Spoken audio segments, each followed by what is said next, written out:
She was sold to the ruthless Alpha King, but his wolf recognized her before he ever could. The carriage stopped in front of the castle gates just as the sun began to set. Elena Voss stepped down slowly, holding her small bag close to her chest. She did not cry. She had promised herself she would not cry, not in front of strangers, not in front of the man who now owned her father's debt, and, in a way, owned her too. Her father had not looked at her when he signed the papers. He had only said, "This is the only way, Elena. Forgive me." She had not answered him. There was nothing to say to a man who traded his daughter to save his name. The guards led her through the gates without a word. The castle was enormous, built from dark stone that seemed to swallow the last light of the evening. Elena had heard stories about the Ashgrave pack and its king, stories told in whispers by people who feared even saying his name too loudly. They said he was cold. They said he never smiled. They said his heart had turned to ice the day his brother died in battle years ago. Elena told herself she did not care what kind of man he was. She only needed to survive this. She would keep her head high, her voice steady, and her heart guarded. That was all she could control now.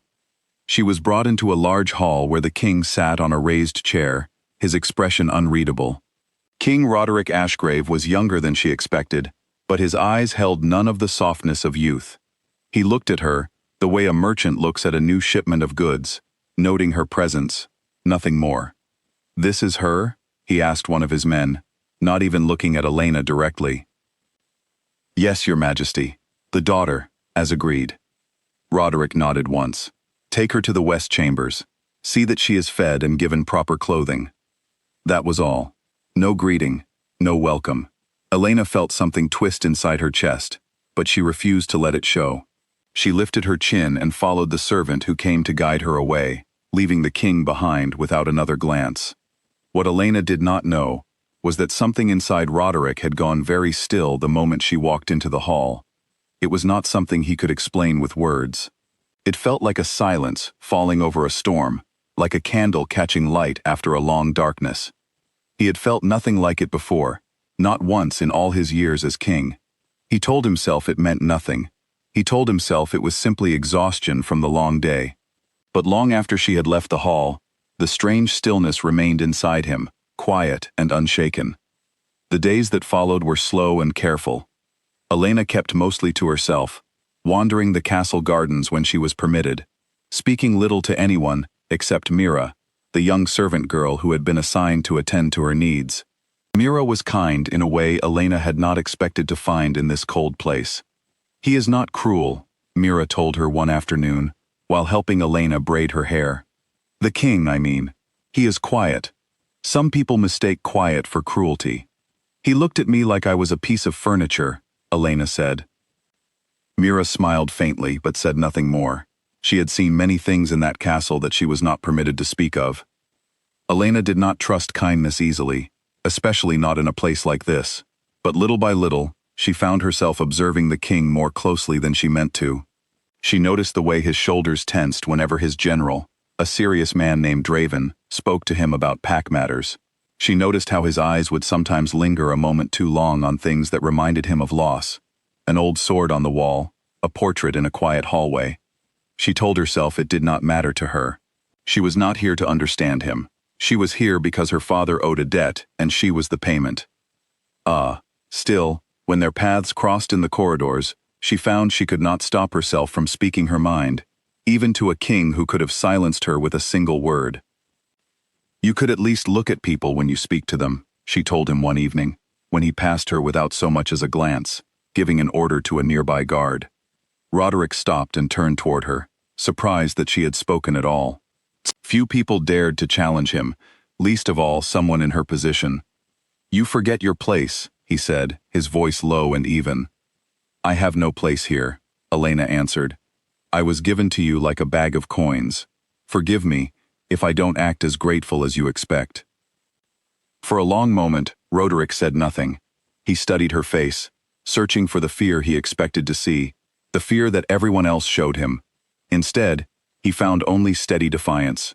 Something inside him, something instinctive, something older than his own pride, stirred at the sight of it. "You may speak freely in front of me," he said finally, his voice quieter than before. But only to me. It was a strange offer, and neither of them understood exactly why he had made it.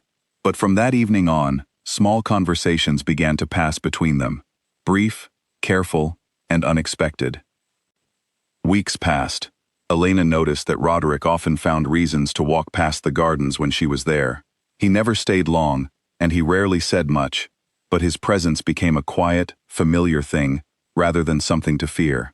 She began, without meaning to feel a strange comfort whenever he was near, though she refused to admit what that comfort might mean.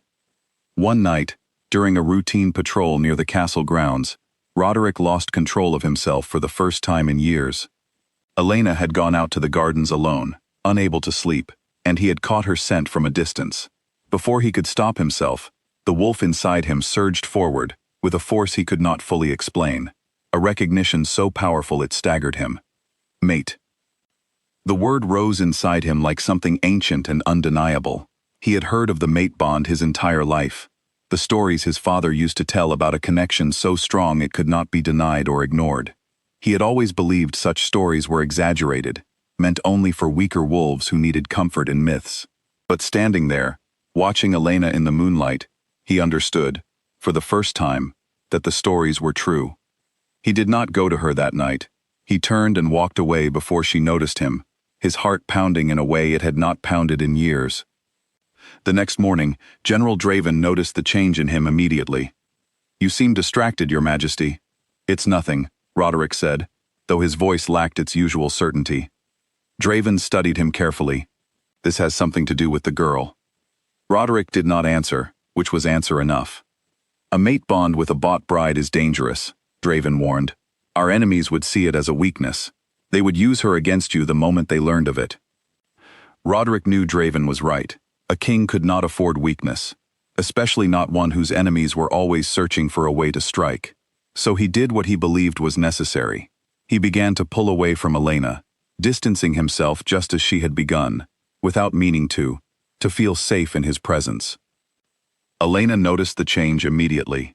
The king who had once sought small moments to speak with her, now avoided her entirely. She told herself it did not matter.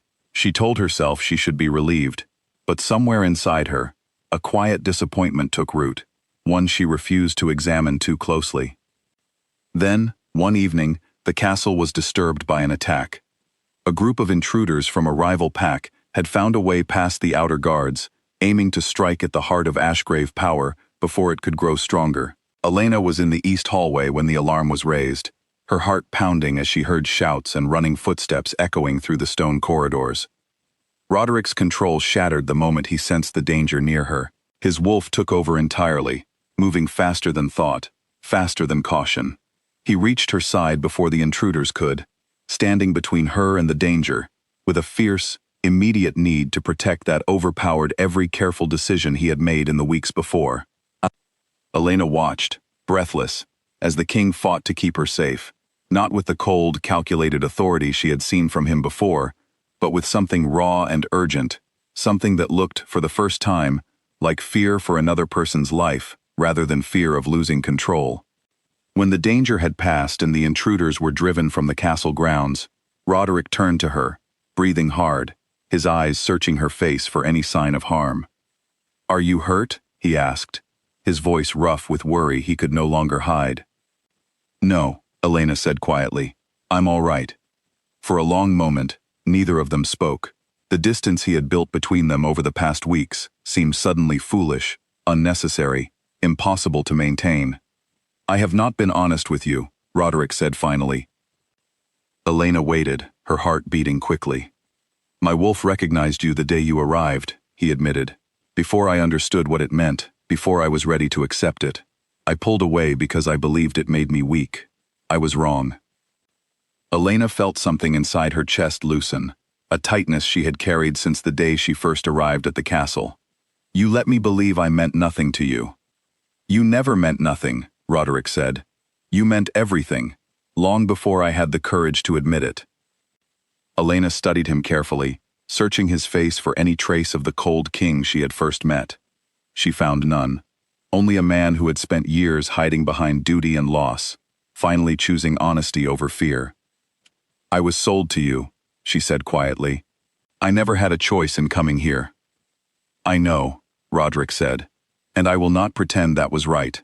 But I am asking you now, freely, without any debt between us, will you choose to stay?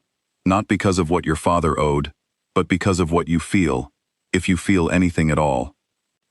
Elena was quiet for a long moment, considering everything that had happened since she arrived. The coldness, the small kindnesses, the walls that had slowly begun to fall between them. "I feel something," she admitted finally. "I have felt it for weeks, even when I tried not to." Roderic reached for her hand, and this time, Elena did not pull away. "Then let us begin again," he said. "Not as king and payment, but as two people choosing each other." Elena looked up at him, and for the first time since she had arrived at the castle, she felt something close to hope settle quietly in her chest. Outside, the night grew calm again, the danger past, the castle steady beneath a sky full of stars, and within its walls, a bond that had begun in debt and duty slowly became something neither of them had expected, something chosen, something real, something neither a king nor a wolf could deny any longer.